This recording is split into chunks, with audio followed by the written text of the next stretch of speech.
محترم ٹیچرز، السلام علیکم۔ اگر آپ پی ٹی ایم پر والدین کو اچھے سے ڈیل کرنا چاہتے ہیں تو یہ ویڈیو مکمل دیکھیں۔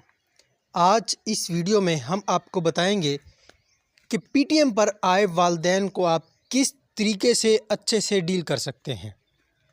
چلیے ہم اپنی ویڈیو کی طرف چلتے ہیں۔ سب سے پہلی چیز کہ جیسے ہی والدین آپ کے پاس آئیں، آپ نے باہمی اجنبیت کو دور کرنے کے لیے سلام جواب کا اہتمام کرنا ہے۔ آپ نے والدین کی خیریت دریافت کرنی ہے، ان کو بیٹھنے کا کہنا ہے۔ جیسے ہی وہ بیٹھ جائیں، آپ نے بیٹھتے ہی ان کے ہاتھ میں رزلٹ نہیں تھما دینا، بلکہ پہلے بچے کی ڈیلی کی روٹین آپ نے دریافت کرنی ہے۔ اس کے بعد آپ نے بچے کی خامیاں والدین کو نہیں بتانی۔ کوئی بھی والد والدہ اپنے بچے کی برائی سننا پسند نہیں کرتا۔ عموماً والدین بچوں کو اکیڈمی یا ٹیوشن والوں کے سپرد کر کے مطمئن ہوتے ہیں۔ انہیں اسکول کی ڈائری کروانے کی اہمیت نرمی سے سمجھانا، موزوں الفاظ کا چناؤ کرتے ہوئے مناسب انداز سے بات چیت کرنا، رزلٹ عمدہ آنے پر حد سے زیادہ تعریف نہ کرنا، بلکہ مناسب پیرائے میں سراہتے ہوئے اچھے رزلٹ کا تسلسل برقرار رکھنے کی ذمہ داری کا احساس دلانا۔ کوئی والدین اگر ادارہ یا اساتذہ کا گلہ شکوہ کریں تو تحمل اور خاموشی سے ان کی پوری بات سننا، ان کو درمیان میں نہ ٹوکنا، خود درمیان میں نہ بولنا۔ جب وہ اپنی ساری بات کہہ چکیں تب مناسب الفاظ میں وضاحت دینا۔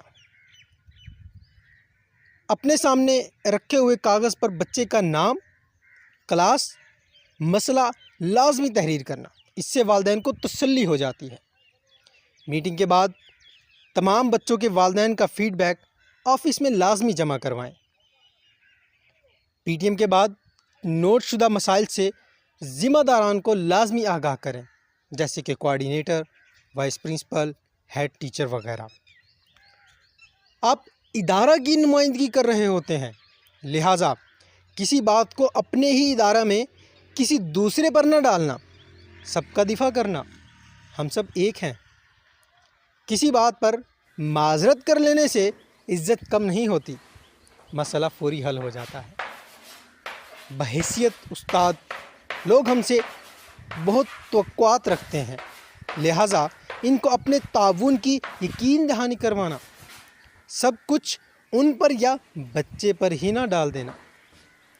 اگر والدین آپ سے آپ کا نمبر مانگے تو آپ کوشش کریں کہ ادارے کا نمبر دیں، اپنا نمبر دینے سے اجتناب کریں۔ آپ کو یہ جو پوائنٹس بتائے گئے ہیں، آپ میٹنگ میں بیٹھنے سے پہلے ان پوائنٹس کو اچھے سے نوٹ کر لیں، اپنے دماغ میں بٹھا لیں۔ والدین کو ادب و احترام سے ڈیل کریں، کسی کے ساتھ بدتمیزی نہ کریں۔ اگر کوئی آپ سے بدتمیزی کرتا ہے، آپ ان کو تحمل مزاجی سے سنیں۔ اگر کوئی زیادہ ہی آپ سے بدتمیزی کرتا ہے تو آپ اپنے کوآرڈینیٹر، وائس پرنسپل یا پرنسپل سے ان کو ملوا دیں، وہ ان کو اچھے سے ڈیل کر لیں گے۔ آپ نے پریشان نہیں ہونا۔ بہت شکریہ۔ اللہ حافظ۔